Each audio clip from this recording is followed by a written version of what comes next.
ইরানকে লক্ষ্য করে উপসাগরে মোতায়েন হচ্ছে মার্কিন রণতরী ইউএস আব্রাহাম লিঙ্কন।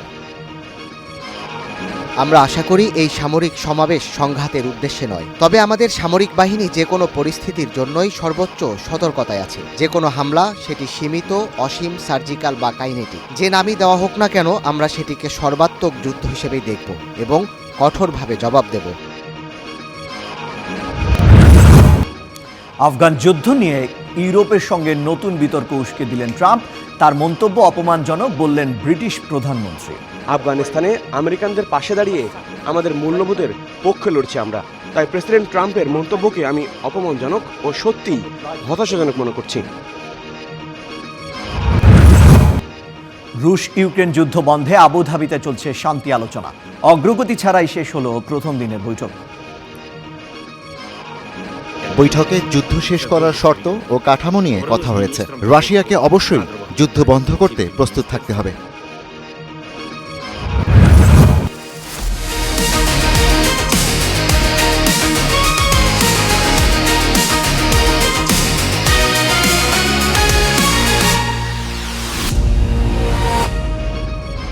আমন্ত্রণ স্টার ওয়ার্ল্ডে, সঙ্গে রিশান মাহমুদ। ইরানকে লক্ষ্য করে উপসাগরে বিমানবাহী রণতরী মোতায়েন করছে যুক্তরাষ্ট্র। যুদ্ধ বিমান ও মিসাইল বিধ্বংসী স্ট্রয়ার নিয়ে রণতরীটি কয়েকদিনের মধ্যেই উপসাগরীয় অঞ্চলে পৌঁছবে। যুক্তরাষ্ট্রের এমন পদক্ষেপের প্রতি সতর্ক নজর রাখছে তেহরান। সম্ভাব্য যে কোনো হামলাকে সর্বাত্মক যুদ্ধ হিসেবে বিবেচনা করা হবে বলে জানিয়েছেন ইরানের কর্মকর্তারা। যুক্তরাষ্ট্রের বিমানবাহী রণতরী ইউএসএস আব্রাহাম লিঙ্কন। বিভিন্ন প্রজন্মের যুদ্ধ বিমানবাহী এই রণতরী এবার মোতায়েন করা হচ্ছে মধ্যপ্রাচ্যের উপসাগরীয় অঞ্চলে। সাথে আছে কয়েকটি মিসাইল ডিস্ট্রয়ার। আগামী কয়েকদিনের মধ্যেই এটি মধ্যপ্রাচ্যে পৌঁছার কথা রয়েছে। মধ্যপ্রাচ্যের দেশগুলোতে থাকা মার্কিন বিমান ঘাঁটিগুলো আশেপাশে মোতায়েন করা হচ্ছে আকাশ প্রতিরক্ষা ব্যবস্থা। এছাড়া যুক্তরাষ্ট্রের অনুরোধে কাতারের দোহায় যুদ্ধবিমান পাঠাচ্ছে যুক্তরাজ্য। গত বছর ইরানের পারমাণবিক স্থাপনায় হামলার আগেও একই ধরনের সামরিক সমাবেশ ঘটিয়েছিল যুক্তরাষ্ট্র। যুক্তরাষ্ট্রের এমন যুদ্ধ প্রস্তুতির উপর সতর্ক নজর রাখছে তেহরান। দেশটির এক জ্যেষ্ঠ কর্মকর্তা বলেছেন, যে কোনো হামলাকে সর্বাত্মক যুদ্ধ বলেই বিবেচনা করবে ইরান। আমরা আশা করি এই সামরিক সমাবেশ সংঘাতের উদ্দেশ্যে নয়, তবে আমাদের সামরিক বাহিনী যে কোনো পরিস্থিতির জন্যই সর্বোচ্চ সতর্কতায় আছে। যে কোনো হামলা, সেটি সীমিত, অসীম, সার্জিক্যাল বা কাইনেটিক, যে নামই দেওয়া হোক না কেন, আমরা সেটিকে সর্বাত্মক যুদ্ধ হিসেবেই দেখব এবং কঠোরভাবে জবাব দেব, যাতে এর চূড়ান্ত নিষ্পত্তি হয়। এদিকে ইরানের তেল বিদেশে পাচারের অভিযোগে শুক্রবার 9টি জাহাজ ও তাদের মালিকদের উপর নিষেধাজ্ঞা আরোপ করেছে যুক্তরাষ্ট্র। সাম্প্রতিক বিক্ষোভে মানবাধিকার লঙ্ঘনের দায়ে এমন ব্যবস্থা নেওয়ার কথা জানিয়েছে ওয়াশিংটন। ইরানের সাম্প্রতিক বিক্ষোভে মৃতের সংখ্যা 5000 ছাড়িয়ে গেছে বলে জানিয়েছে যুক্তরাষ্ট্রভিত্তিক মানবাধিকার সংস্থা human rights activist news agency. সংস্থাটি বলছে 5032 জনের মধ্যে 4713 জন বিক্ষোভকারী, 43 জন শিশু এবং 40 জন বেসামরিক নাগরিক। গ্রেপ্তার করা হয়েছে 26,541 জনকে। Ishtiaq Hossain, star news. কানাডার প্রধানমন্ত্রী মার্ক কার্নির সাথেও বিতর্কে জড়ালেন মার্কিন প্রেসিডেন্ট ডোনাল্ড ট্রাম্প। দাভোসের অর্থনৈতিক সম্মেলনে যুক্তরাষ্ট্রের মতো আগ্রাসী শক্তির বিরুদ্ধে কানাডার মতো মাঝারি শক্তিকে ঐক্যবদ্ধ হওয়ার আহ্বান জানিয়েছিলেন কার্নি। এর জেরে কানাডাকে অকৃতজ্ঞ বলে মন্তব্য করেন ট্রাম্প। এরপরই গাজার বোর্ড অফ পিচে যোগ দিতে কানাডাকে পাঠানো আমন্ত্রণ প্রত্যাহার করে নেন মার্কিন প্রেসিডেন্ট। দাভোসের ওয়ার্ল্ড ইকোনমিক ফোরাম। বিশ্ব নেতাদের এই তুমুল করতালি কানাডার প্রধানমন্ত্রী মার্ক কার্নিকে ঘিরে। নিজের বক্তব্যে যুক্তরাষ্ট্রের নেতৃত্বাধীন বর্তমান বিশ্ব ব্যবস্থার কড়া সমালোচনা করলেন কার্নি। বিশ্বের বিভিন্ন দেশ যখন ট্রাম্পের নীতির কাছে ধরাশায়ী বা অসহায় আত্মসমর্পণের পথ বেছে নিচ্ছেন, সেখানে যেন বিপরীত স্রোতে দাঁড়ালেন গত বছর রাজনীতিতে যোগ দেয়া কানাডার এই শীর্ষ নেতা। আমরা কোনো পরিবর্তনের মধ্য দিয়ে নয়, বরং বড় ধরনের এক ভাঙনের মধ্য দিয়ে যাচ্ছি। এখন এক নতুন বাস্তবতা শুরু হয়েছে। সহজ কথায় বলতে গেলে এটি এখন বড় শক্তিগুলোর চরম প্রতিদ্বন্দ্বিতার এক ব্যবস্থা হয়ে উঠেছে। এখানে ক্ষমতাধর দেশগুলো নিজেদের স্বার্থ হাসিলের জন্য অন্য দেশগুলোকে অর্থনৈতিকভাবে চাপ দেয়। কানাডার মতো দেশগুলোকে মাঝারি অর্থনৈতিক শক্তি উল্লেখ করে জোট বাঁধার ইঙ্গিত এলো তার বক্তব্যে।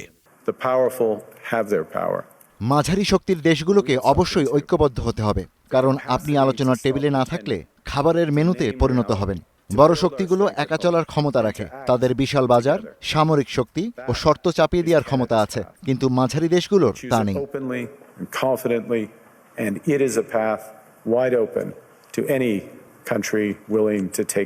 কার্নির এমন বক্তব্যের খোলামেলা সমালোচনাই করলেন ট্রাম্প। কানাডা আমাদের কাছ থেকে অনেক সুবিধা পাচ্ছে, তাদের কৃতজ্ঞ হওয়া উচিত, কিন্তু তারা তা করছে না। তিনি খুব একটা কৃতজ্ঞ নন। পাল্টা জবাব দিয়েছেন কার্নিও, বলেছেন কানাডা আমেরিকার জন্য বেঁচে নেই, কানাডিয়ানদের জন্যই কানাডা সমৃদ্ধ হচ্ছে। Canada doesn't live because of the United States. Canada thrives because we are Canadian. দাভোসের এমন বক্তব্যের কারণেই হয়তো আমন্ত্রণ জানিয়েও গাজার বোর্ড অব পিস থেকে কানাডাকে বাদ দেওয়ার ঘোষণা দেন ট্রাম্প। দ্বিতীয়বার ক্ষমতা নেয়ার পর কানাডাকেও যুক্তরাষ্ট্রের অঙ্গরাজ্য বানানোর স্বপ্ন দেখেছিলেন ট্রাম্প। বলেছেন দুই দেশের একত্রিত হওয়াটা কানাডার জন্যই ভালো। Ranju Iftekhar, star news. রুশ ইউক্রেন যুদ্ধ বন্ধে আবু ধাবিতে চলছে শান্তি আলোচনা। শুক্রবার আলোচনার প্রথম দিনে ভূমি বিরোধ নিষ্পত্তির দিকেই জোর দিয়েছে ইউক্রেন। তবে দনবাসের দখল ছাড়তে রাজি নয় মস্কো। প্রথম দিনের আলোচনায় উল্লেখ করার মতো কোনো অগ্রগতি হয়নি। শনিবার দ্বিতীয় দিনের মতো আলোচনায় যোগ দিচ্ছে রুশ, ইউক্রেন ও যুক্তরাষ্ট্রের প্রতিনিধিরা। রুশ ইউক্রেন যুদ্ধ শুরুর প্রথমবারের মতো ত্রিপক্ষীয় শান্তি আলোচনায় বসেছে ইউক্রেন, রাশিয়া ও যুক্তরাষ্ট্র। আবুধাবিতে 2 দিনের এ বৈঠকের প্রথম পর্ব শেষ হলো শুক্রবার। যুদ্ধের অবসান ঘটাতে একটি শান্তি চুক্তি চূড়ান্ত করাই ছিল প্রথম দিনের আলোচনার মূল বিষয়। বৈঠকে ইউক্রেনের অন্যতম দাবি ছিল দখল করা ইউক্রেনীয় ভূখণ্ড ছাড়তে হবে রাশিয়াকে। তবে দনবাস ছাড়তে রাজি নয় রাশিয়া, বরং দনবাসের যে 20% এলাকা ইউক্রেনের দখলে সেটিও ছাড়ার দাবি ক্রেমলিনের। বৈঠকে যুক্তরাষ্ট্রসহ পশ্চিমা মিত্রদের কাছ থেকে নিরাপত্তার নিশ্চয়তা চেয়েছে ইউক্রেন।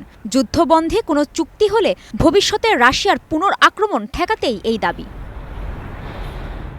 রাশিয়ার রাষ্ট্রীয় সংবাদ সংস্থা তাস জানিয়েছে, আবুধাবির আলোচনায় সম্ভাব্য বাফার জোন এবং নজরদারির ব্যবস্থার বিষয়েও আলোচনা হয়েছে, যদিও উল্লেখ করার মতো কোনো অগ্রগতি এখনও আসেনি। відчутно нарощують технологічну складову. ইউক্রেনের কূটনৈতিক দল আলোচনার প্রতি ঘণ্টার খবর আমাকে দিয়েছে। বৈঠকে যুদ্ধ শেষ করার শর্ত ও কাঠামো নিয়ে কথা হয়েছে। রাশিয়াকে অবশ্যই যুদ্ধ বন্ধ করতে প্রস্তুত থাকতে হবে, কারণ এই যুদ্ধ তারাই শুরু করেছে। ইউক্রেনের অবস্থান স্পষ্ট, তবে আলোচনার সম্পর্কে এখনই কোনো সিদ্ধান্তে পৌঁছানো যাচ্ছে না। Розбору обставин влучань стає більше. Висновки потрібні. শনিবার দ্বিতীয় দিনের মতো আলোচনায় বসবেন 3 দেশের প্রতিনিধি। তবে শান্তি আলোচনার মধ্যে ইউক্রেনে অব্যাহত রাশিয়ার হামলা। রাজধানী কিয়েভ সহ উত্তর পূর্বাঞ্চলের খার্কিভে রাতভর হামলা চালায় রাশিয়া। রুশ পররাষ্ট্র মন্ত্রণালয় বলছে, গেল 1 সপ্তাহে নতুন করে খার্কিভ, দনেক্স ও ঝাপুরিঝিয়ার 5টি বসতি নিয়ন্ত্রণে নিয়েছে ক্রেমলিন। কাজী শাহরিন, স্টার নিউজ। ভেনেজুয়েলার সাবেক প্রেসিডেন্ট মাদুরো ও তার স্ত্রীর মুক্তির দাবিতে কারাকাসে চলছে প্রতিবাদ বিক্ষোভ। বিক্ষোভে যোগ দিয়েছেন অন্তর্বর্তী সরকারের স্বরাষ্ট্রমন্ত্রীও।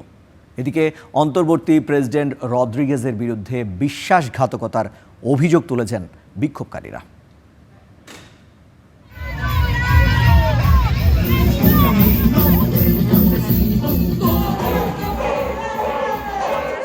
মার্কিন হস্তক্ষেপে নতজানু ভেনেজুয়েলার অন্তর্বর্তী সরকার, কিন্তু এই বিক্ষোভ বলছে জনমনে এখনও অটুট ক্ষমতাচ্যুত মাদুরো সরকারের প্রভাব। কারাকাসের রাজপথ এখনও তার সমর্থকদেরই দখলে। ঝিরিঝিরি বৃষ্টির মধ্যে রাজপথে মাদুরোর শত শত সমর্থক, যাদের একটি বড় অংশ বিপ্লবী শ্রমিক সংগঠনের কর্মী। মাদুরোকে তুলে নেয়া আর তেল সম্পদের নিয়ন্ত্রণ নেয়াকে তারা আগ্রাসন বলেই মনে করছেন। মার্কিন পতাকা মোড়া দানবের প্রতিকৃতি যেন সেই বার্তায় তুলে ধরেছে। আজ ভেনেজুয়েলা রুখে দাঁড়িয়েছে। ভেনেজুয়েলা শান্তি চায়, কারণ আমরা স্বাধীন। গণতান্ত্রিক এই মানুষেরা মাদুরোর মুক্তি চায়।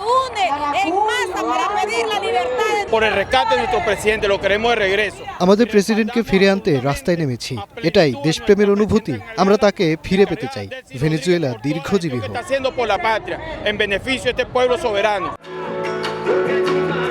বিক্ষোভে অংশ নেন অন্তর্বর্তী সরকারের মন্ত্রীরাও।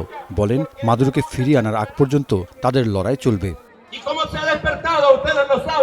জনগণকে রাজপথে থাকার মতো সক্ষম করে গড়ে তুলতে হবে, কারণ নিকোলাস মাদুরো ও সিলিয়া ফ্লোরেসকে আমরা যতদিন না ফিরিয়ে আনতে পারবো ততদিন এই সংগ্রাম চলবে। অন্তর্বর্তী প্রেসিডেন্ট কমরেড ডেলসি রদ্রিগেজকেও আমাদের সমর্থন করতে হবে, কারণ তিনিও ভেনেজুয়েলার জন্য কাজ করেছেন। স্বরাষ্ট্রমন্ত্রী এমন এক সময় এই বক্তব্য দিলেন যখন রদ্রিগেজের বিরুদ্ধে বিশ্বাসঘাতকতার গুরুতর অভিযোগ উঠেছে। বলা হচ্ছে, মাদুরোকে তুলে নেওয়ার আগে যুক্তরাষ্ট্রের সাথে তার যোগাযোগ ছিল। যদিও রদ্রিগেজের চাইতে ভালো কোনো বিকল্প নেই ট্রাম্প প্রশাসনের হাতেও, মাদুরো বিরোধী রাজনৈতিক কর্মীদের প্রতিও তিনি সহানুভূতিশীল। স্বাধীনতার অধিকার থেকে বঞ্চিত করা হয়েছিল এমন 626 ব্যক্তিকে কারাগার থেকে মুক্তি দেওয়া হয়েছে। আগামী দিনে সকল রাজনৈতিক দল নিয়ে একটি রাজনৈতিক সংলাপ করা হবে। এর মাধ্যমে সুনির্দিষ্ট ও তাৎক্ষণিক সুফল আসবে। এদিকে পূর্ব প্রশান্ত মহাসাগরে মাদকবাহী আরেকটি জাহাজে হামলা চালিয়েছে যুক্তরাষ্ট্র।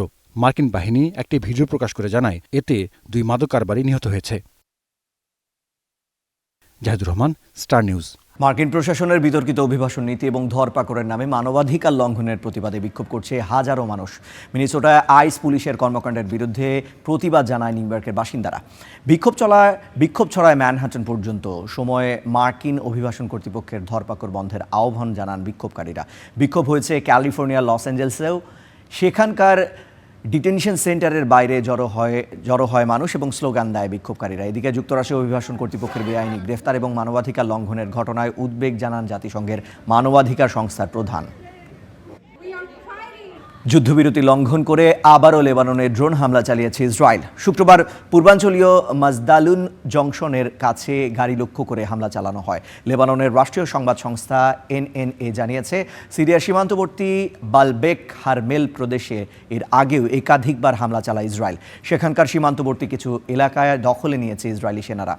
গাজায় গণহত্যার জেরে সশস্ত্র গোষ্ঠী হিজবুল্লাহর হামলার পর থেকেই লেবাননে ড্রোন এবং বিমান হামলা চালিয়ে আসে ইসরায়েল। এসব হামলায় অন্তত 4000 মানুষের মৃত্যু হয়েছে। সিরিয়ার রাক্কা শহরে একটি কারাগারের নিয়ন্ত্রণ নিয়েছে সরকারি বাহিনী। এই কারাগারের নিয়ন্ত্রণ নিয়েছে কারাগারটি এর আগে কুর্দি নেতৃত্বাধীন সশস্ত্র গোষ্ঠী এসডিএফ এর দখলে ছিল। যুদ্ধবিরতি চুক্তির আওতায় সম্প্রতি রাক্কা ছেড়েছে কুর্দি বিদ্রোহীরা। শুক্রবার আল আক্তান নামের এই কারাগারটির নিয়ন্ত্রণে নেয় সরকারি বাহিনী। সেখানে বেশ কয়েকজন আইএস জঙ্গি বন্দী ছিল। বন্দীদের অবস্থা এবং তাদের তথ্য যাচাই করছে সিরিয়ার বর্তমান সরকার। এর আগে কয়েক সপ্তাহের লড়াই শেষে সরকারি বাহিনীর সাথে শান্তি চুক্তিতে পৌঁছায় এসডিএফ। চুক্তির শর্ত মেনে রাক্কা এবং আলেপ্পো সহ বিভিন্ন শহর থেকে পিছু হটে কুর্দি বিদ্রোহীরা। স্বাধীন কুর্দি ল্যান্ড প্রতিষ্ঠায় আন্দোলন চালিয়ে আসছে এই গোষ্ঠী। ট্রাম্প প্রস্তাবিত গাজার বোর্ড অফ পিসের তহবিলে $100 কোটি সহায়তা দিচ্ছে রুশ প্রেসিডেন্ট ভ্লাদিমির পুতিন। বৃহস্পতিবার মস্কোয় ফিলিস্তিনি প্রেসিডেন্ট মাহমুদ আব্বাসের সঙ্গে এক বৈঠকে পুতিন এই প্রতিশ্রুতি দেন। রাশিয়ার প্রতি কৃতজ্ঞতা জানিয়ে মাহমুদ আব্বাস বলেন, রাশিয়া বরাবর ফিলিস্তিনের গুরুত্বপূর্ণ বন্ধু। গাজার অন্তর্বর্তী প্রশাসনের দায়িত্ব নিতে যাওয়া বোর্ড অফ পিসকে সহায়তার লক্ষ্যেই পুতিনের এই সাহায্য। এর আগে রাশিয়াকে বোর্ড অফ পিসের সদস্য হবার আমন্ত্রণ জানিয়েছিল ট্রাম্প। বৈরী আবহাওয়ার কবলে পড়েছে যুক্তরাষ্ট্র ও ইউরোপ। যুক্তরাষ্ট্রের বিভিন্ন রাজ্যে চলছে তুষার ঝড়, আর ইউরোপের দেশে বন্যা ও ভূমিধস চলছে অনেক জায়গায়। মনস্টার স্টর্ম বা দানবীয় তুষার ঝড়ে বিপর্যস্ত যুক্তরাষ্ট্রের 16টি অঙ্গরাজ্য।